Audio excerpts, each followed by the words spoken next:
नमस्कार, मी श्याम उगले. आपण पाहतात फ्री मीडिया. मुख्यमंत्री देवेंद्र फडणवीस यांच्या अध्यक्षतेखाली सिंहस्थ कुंभमेळ्याच्या संदर्भात 26 फेब्रुवारी रोजी मुंबईत बैठक झाली होती. त्या बैठकीमध्ये मुख्यमंत्र्यांनी सिंहस्थासाठी कुंभमेळा प्राधिकरण स्थापन करण्याची घोषणा केली होती. या कुंभमेळा प्राधिकरणकडून सिंहस्थ कुंभमेळ्याची अंमलबजावणी केली जाईल असं सांगतानाच मुख्यमंत्र्यांनी लवकरच कुंभमेळा प्राधिकरण अस्तित्वात येईल असंही सांगितलं होतं. त्याला आता जवळपास 20-22 दिवस उलटले आहेत. अद्याप सिंहस्थ कुंभमेळा प्राधिकरणची अधिसूचना निघाली नाही, त्याची रचना ठरलेली नाही आणि या परिस्थितीमध्ये सिंहस्थ कुंभमेळा अवघ्या 2 वर्षावर येऊन ठेपलेला असताना सिंहस्थ कुंभमेळ्यासाठी अत्यावश्यक असलेली कामं कधी होणार असा प्रश्न उपस्थित होत आहे. सिंहस्थ कुंभमेळ्यासाठी साधारणपणे 3 यंत्रणा काम करतात. एक नाशिक महापालिका, एक नाशिक जिल्हा प्रशासन आणि एक त्र्यंबकेश्वर नगर परिषद.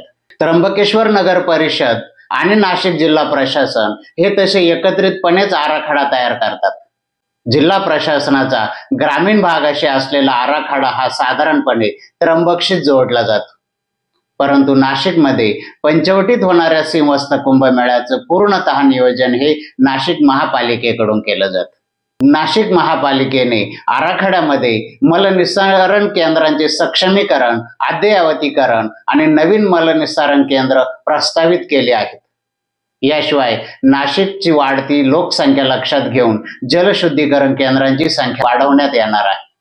राज्य सरकारने यावेळेस कुंभमेळा भरणाऱ्या ठिकाणीच अत्यावश्यक कामे करण्याचा निर्णय घेतला आहे. त्या दृष्टीने नाशिक महापालिकेने पंचवटी परिसरामध्ये अनेक नवीन पूल प्रस्तावित केले आहेत आणि जुने पुलांचं मजबूतीकरणही प्रस्तावित केलं आहे. याशिवाय साधू ग्रामसाठी एक जलवाहिनी प्रस्तावित केली आहे.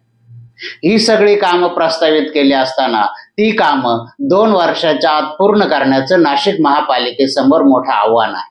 ही कामं पूर्ण करण्यासाठी 2 वर्षांचा कालावधी लागणार असला आणि आता प्रत्यक्षात सिंहस्थ सुरू होण्यासही 2 वर्षांचाच कालावधी लागणार आहे. मात्र राज्य सरकारकडून सिंहस्थ आराखड्यातील कामांना अद्याप मान्यता दिलेली नाही. तर ती मान्यता सिंहस्थाची जिल्हास्तरीय समिती व शिखर समिती देणार की सिंहस्थ प्राधिकरण देणार याबाबत अद्याप संभ्रम आहे.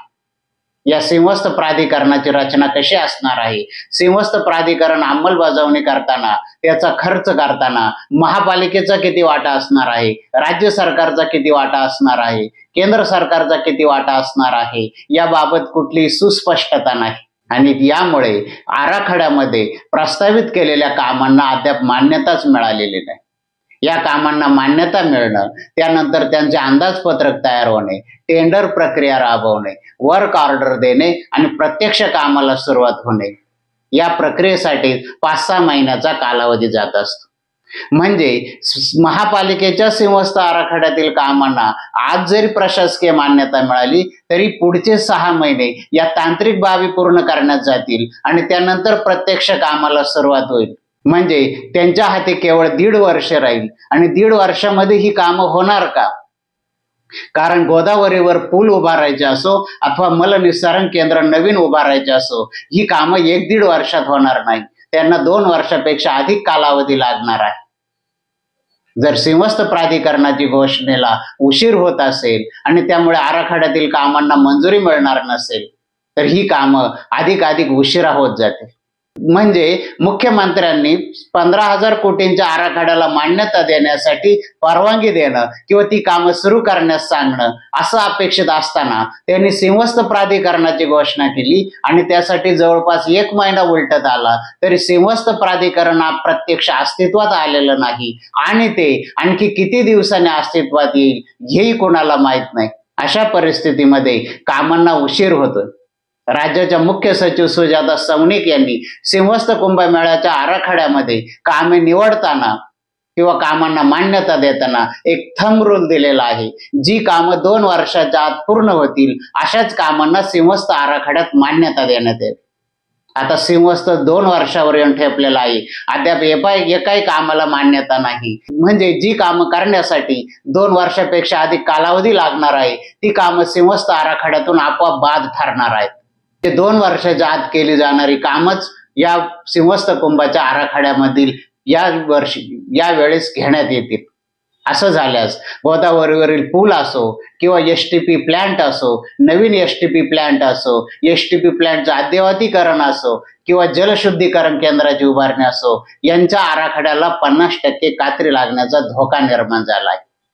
हे टाळायचं असेल तर नाशिकच्या लोकप्रतिनिधींनी एकत्र येऊन मुख्यमंत्री आणि कुंभमेळा मंत्री यांच्याकडे जाऊन या सिंहस्थ आराखड्यातील कामांना लवकरात लवकर मान्यता देऊन ती कामं सुरू करण्यासाठी गळ घातली पाहिजे. हे काम मुख्यमंत्री आणि कुंभमेळा मंत्री करत आहे म्हणून नाशिक शहरातील लोकप्रतिनिधींनी आपल्या याच्याशी काही संबंध नाही अशा आविर्भावात राहून चालणार नाही.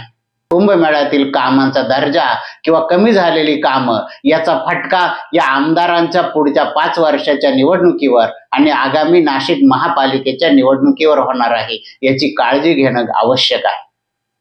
यामुळे मुख्यमंत्र्यांनी लवकरात लवकर कुंभमेळा प्राधिकरणाची घोषणा करावी किंवा ते शक्य नसेल तर या आराखड्याला मान्यता देऊन त्या आराखड्यातील कामं लवकरात लवकर सुरू करावीत, म्हणजे ती कामं वेळेवर आणि दर्जेदार होतील एवढीच अपेक्षा. अशाच प्रकारची माहिती आणि विश्लेषणासाठी बघत राहा फ्री मीडिया. फ्री मीडियाला लाईक करा, शेअर करा, सबस्क्राईब करा. धन्यवाद.